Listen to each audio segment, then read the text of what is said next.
everyone, and welcome back to another fantastic episode of Bedtime Stories with Yash, where I, Yash Sharma, reads you two new stories every single evening. Now, today I have for you Jack and the Beanstalk and my big brother Boris. So, let's get on with two new stories for this particular evening. Jack and the Beanstalk. Long ago, there lived a woman and her son, Jack, on a small farm. They were very poor. All they had was a cow. "What shall we do?" said Jack's mother one day. "We don't have enough money to buy seeds for the farm this year. Go to the market and sell our cow. We shall get enough money to buy some seeds to plant a good crop." Now, Jack's mother and Jack were living on a farm, very small farm. They were very, very poor. Poor meaning they didn't have any money. So one day, Jack's mother wondered and she said, "Jack, we don't have any money to buy seeds for this year. So we can't farm anything this year. Please go to the market, sell our cow and get some money." Jack went to the market. "All right, mother," said Jack, and went off to town. He hadn't gone far when he met a funny old man. "Good morning, Jack," he said. "Good morning to you, sir," said Jack, wondering how the old man knew his name. "Where are you going?" asked the man. "I am going to the market to sell our cow." "Well, I have a special deal for you," said the man, and opened his hand to show Jack what he held. "Beans?" asked Jack, confused. "These are not ordinary beans. They are magical seeds. If you plant them at night, they will grow up to the sky by morning," promised the old man. "The seeds are all yours in exchange for your old cow." "Really?" said Jack. "Yes, and if the beans don't work, you can have your cow back." So that was the old man and that was Jack. So both of them were having a conversation. The old man said, "If you give me your cow, I will give you magical seeds. Now if you plant these seeds at night today, they will grow to the sky by the morning." And Jack agreed. Jack gave the cow to this old man and he went back home. Jack exchanged the cow for the seeds and returned home. He told his mother how quickly he had sold their cow and got the magical seeds in return. "What?" cried Jack's mother. "You silly boy! How could you give away our milking cow for 3 measly beans?" Angrily, she threw the beans out of the window. So Jack's mother got really angry. She did not believe what Jack had done. She was very angry for giving the cow away and asking only 3 seeds in return. "How could I have been so foolish?" thought Jack. After much tossing and turning, at last he drifted off to sleep that night. When Jack woke up the next morning, he saw thick vines outside his window. He jumped out of bed, got dressed and ran to the garden. The beans his mother had thrown had sprung up into a huge beanstalk which went up until it reached the sky. So Jack, after quite twisting and turning that night, he was very upset with himself because he had not done exactly as what mother said. He had exchanged the beans for the cow, and which his mother deemed was not a good deal. So the mother angrily threw the beans outside. The next morning when he woke up, he saw that the beans had grown into a huge beanstalk that went right up to the sky. Using the leaves and the vines, Jack climbed up the beanstalk until he reached the sky. When he got there, he found a tall castle. For as long as he went inside, Jack heard a voice. "Fee, fi, fo, fum." Jack hid inside a cupboard and peeked out. An enormous giant entered the room and sat down. On the table there was a hen and a golden harp. "Lay," said the giant, and the hen laid a golden egg. Then the giant growled, "Play," and the harp began to play a gentle tune. Then the giant began to sway his head and fell asleep.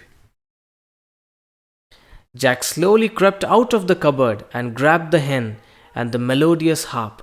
As he began to tiptoe back out, the hen cackled.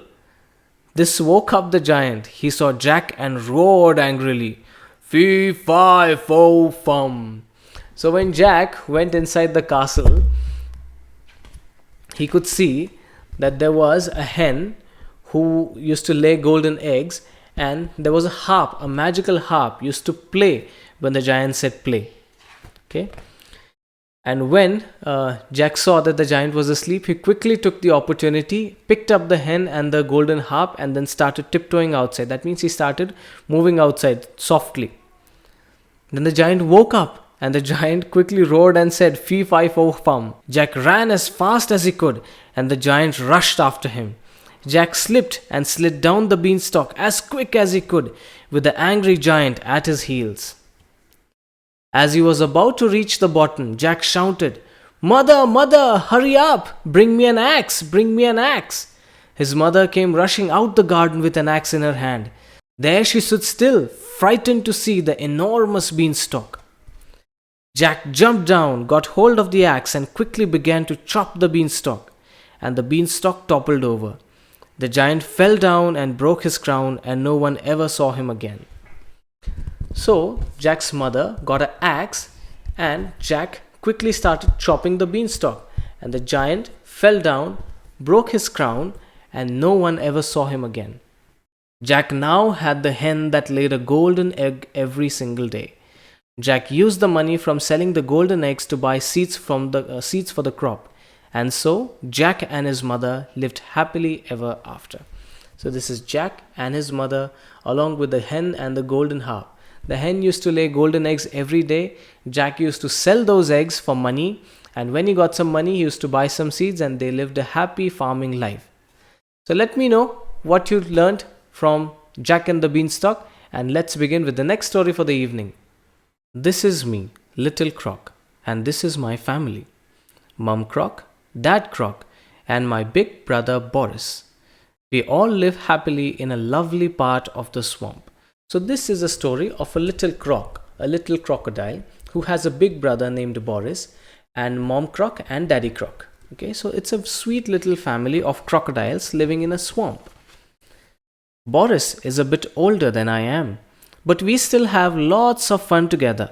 Sometimes we go swimming, and sometimes Boris lets me play in his room.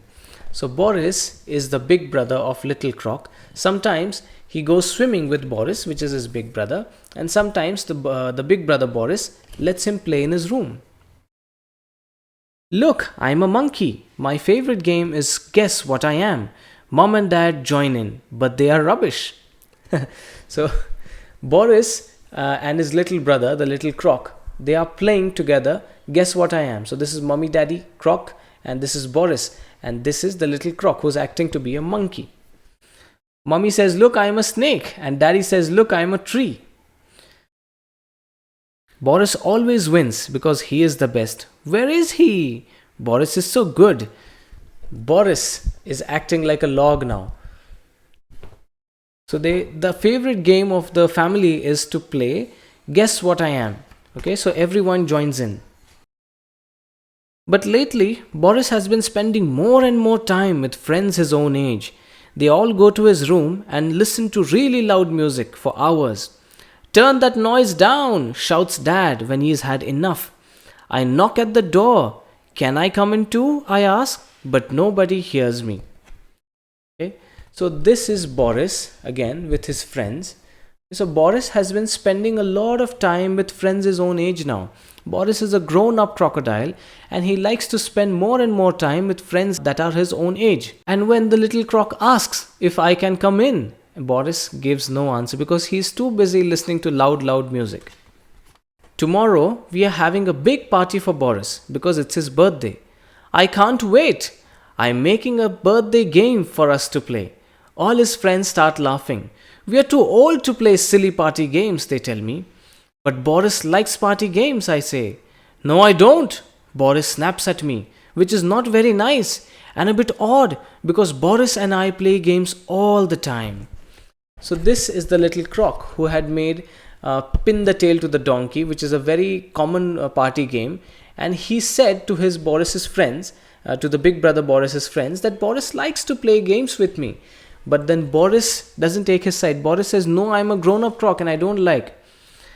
You tell him, Boris, his friends say. Come and play, Boris. And Boris says, go away. When Boris isn't with his friends, he looks a bit sad. Let's go swimming, I say to him to cheer him up. We could play Guess What I Am, I add hopefully. I told you, I'm far too old to play silly games, Boris says in a really horrid, grumpy voice. I don't think Boris likes me anymore.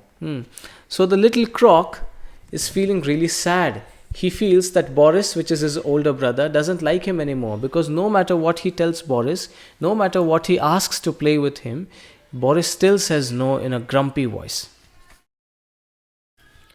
Boris hates me. Boris won't play with me, mommy. All he does these days is eat and sleep and hang out with his friends. Boris is just no fun anymore. Mom sees that I am very upset. So she gives me a big cuddle, which makes me feel much better, and we start to blow up the balloons for the party. So this is the little croc telling his mommy that, Mommy, I don't think Boris loves me anymore. So mommy asks him, what is Boris doing? So he says Boris only eats and sleeps and hangs out with his friends. Okay. So the little croc is obviously very, very upset, and mommy croc knows that it's time for me to handle the things now. So she gives the little croc a big, big hug, which warms his heart up, and he immediately feels better. So he starts blowing balloons for Boris's party. The party is about to start. I'm really excited. But Boris isn't even up yet. And when he does come out of his room, we all get a big shock. So mommy and daddy and little croc have all decorated Boris's room. But then when he comes out, they all get a big shock. What's the problem? Boris is wearing a snout ring. Mom and dad go bonkers. Dad, So Boris comes out wearing a snout ring. He wears a ring in his nose, and Daddy Croc immediately snaps and says, whoa, what's wrong? And mommy falls. It looks stupid, mommy and daddy say. Take it out. I like it. It's my snout. So Boris is now revolting. Boris says, it's my nose, and I will decide whether to wear a ring or not. They have a huge row, and Boris storms off back to his room. What about the party now? I ask. I don't want a stupid party now, he shouts crossly. So Boris and his family have a huge row. A row is a big fight. Okay, so they have a big fight, and Boris goes back to his room, grumbling. Okay, so then the little croc asks, now what about the party? And Boris immediately says, I don't want a stupid party. Now I am really upset. I go to next door to see Granny and Grandpa Croc. Now, the little croc is really upset. He goes to Granny and Grandpa Croc. Let's see what happens now. I wanted to make a birthday cake, but he starts crying. Oh dear, looks like everyone needs cheering up, says Granny Croc. I've got a good idea, Granny says to me. So let's go back to the party together. Okay. Boris is still sulking when the friends arrive. We're so sorry, Mom and Dad tell them. Boris won't come out of his room.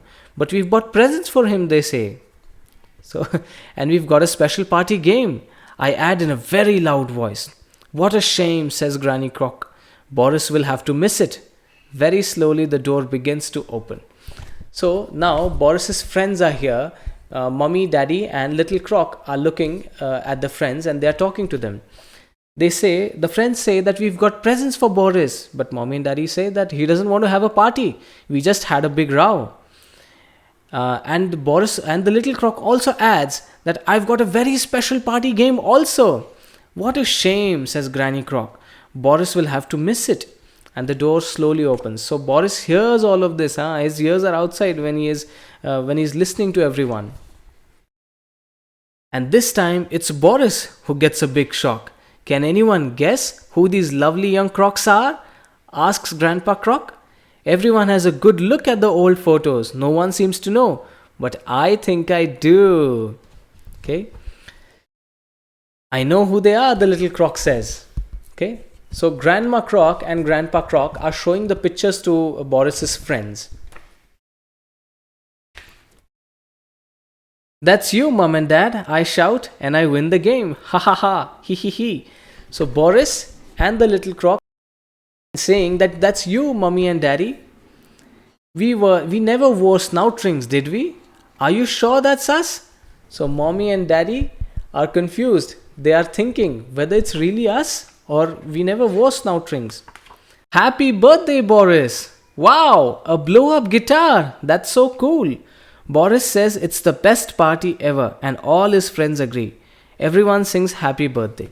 So Boris gets a big guitar for his present. It's a blow up guitar. That means it's an air guitar. You just blow into it and it blows up like a balloon. And I give him his cake. That's for you. Thank you, little croc, says Boris. And Boris even plays the party game that I made. So the little croc gives Boris his birthday cake, and Boris also plays the game that the little croc had made. He made pin the snout ring on Boris. I think I'm really lucky to have a big brother like Boris. Hold on, little croc, I'll save you. So Boris is saving the little croc from a snake as he gets tangled on. He's the best big brother in the whole world. Well, most of the time. What's wrong now? Uh-oh, here we go again. Oh no, Boris. So that's Boris, who has got pink hair now, and little croc knows that we are again going to have a big row. Okay, so that was the story of the little croc and the big brother Boris. Now we all have big brothers or big sisters who play with us when we are small and they are young too. But then as they grow up, their priorities go and change. Okay, we are not their priorities any longer, it seems so.